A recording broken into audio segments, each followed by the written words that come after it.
Today, we will listen to a conversation about communication. What are your favorite means of communication? I prefer talking directly to people. How do you keep in touch with your friends? I'm so busy that I don't often hang out with friends, so I usually get in touch with them using social networks or phone. Do you get in touch with your family by phone? Yes, I do. I live away from my family, so phone would be an ideal means of communication. Do you usually write letters or emails?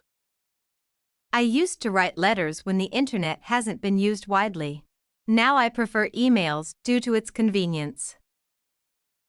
What are some advantages of using a mobile phone? That's the easiest means of communication, I think. Mobile phones are portable. Just dial the numbers and you can immediately get connected with anyone you want. Do you like handwriting letters? Yes, I do. I like to keep handwriting letters as keepsakes. Do you use social networks? Yes, the youth now can hardly live without social networks. Do you need communication skills using social networks?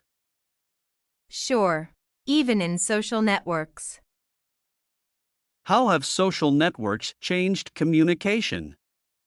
People prefer talking online rather than directly. Because of the illusion of social networks, people tend to forget necessary skills to communicate with others in real life. Do you have good communication skills in your opinion? Maybe yes. People are quite happy talking to me.